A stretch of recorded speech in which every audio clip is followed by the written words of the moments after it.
In this world, there are two kinds of power: visible power that everyone sees, and a hidden power that works silently, moving hearts and minds without anyone noticing. Today, we will open one of the most controversial books of our time, a book that doesn't teach you how to ask for what you want, but rather how to make others rush to give it to you. We are about to delve into the inner workings of the human psyche to discover the art of seduction.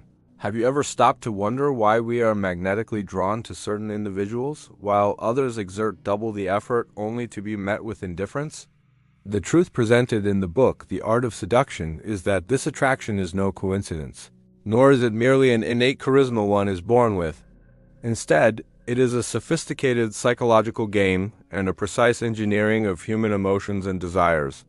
The core premise is that seduction is the ultimate form of power because it leads others to do what you want, not because you force them, but because they themselves desired it passionately. The fundamental idea to grasp is that seduction is not about beauty or physical appearance as much as it is about the ability to manipulate the imagination. By nature, humans feel bored with a repetitive reality and are constantly searching for an escape, for drama, or for someone who restores a lost sense of wonder. This is where the seducer comes in, appearing not as an ordinary person but as a type or a persona that fulfills this deficiency. There are fascinating archetypes. The ideal lover who studies another's needs and becomes a reflection of all their frustrated dreams. The coquette who uses emotional coldness and mystery to keep others chasing a mirage. And the charmer who asks for nothing for themselves, but focuses all their attention on you until you feel like the center of the universe. But how does this process actually work? It is not just sweet talk. It is a strategy that begins by creating a state of void. You cannot seduce someone who feels completely content. A seducer works to stir anxiety or curiosity in the other person's mind and then begins sending mixed signals. These signals are the primary engine. At one moment, you are very close and warm, and the next you withdraw and become mysterious or unavailable. This fluctuation creates a kind of psychological addiction where the target spends their time trying to interpret your actions. This is where true control begins, because whoever controls your imagination controls your will. The book also delves into the concept of strategic vulnerability. We are instinctively wary of people who seem perfect or overly powerful, but we lower our defenses before those who show a calculated fragility or specific flaws.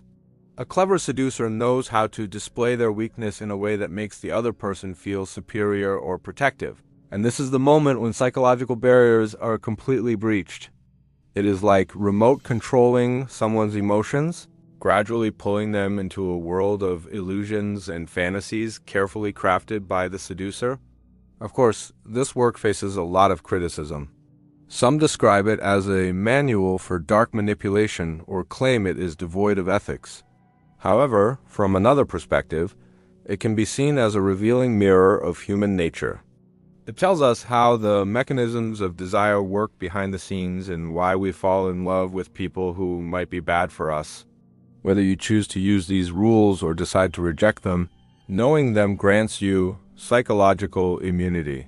Once you understand how traps are set, you will no longer be an easy victim of any attempt at manipulation.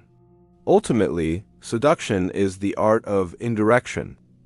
It is the ability to plant an idea in someone else's mind and make them believe it was their own. It is playing on the strings of human inadequacy and transforming relationships from mere ordinary communication into a cinematic experience full of suspense. This is not just advice on how to deal with others. It is a deep study in the psychology of dominance, reminding us that the world is not always governed by logic and hard power, but often by a whispered word, a mysterious glance, and a precise understanding of what moves the human heart. Ultimately, seduction is the art of indirectness. It's the ability to plant an idea in someone's mind and make them believe it's their own. This book reminds us that the world isn't always governed by logic, but often by a whispered word, a cryptic glance, and a keen understanding of what moves people's hearts. The question now is for you. Do you see these principles as essential for understanding life, or do they overstep ethical boundaries? Share your opinion, and remember that awareness of these subtleties is your true power. See you in the next story.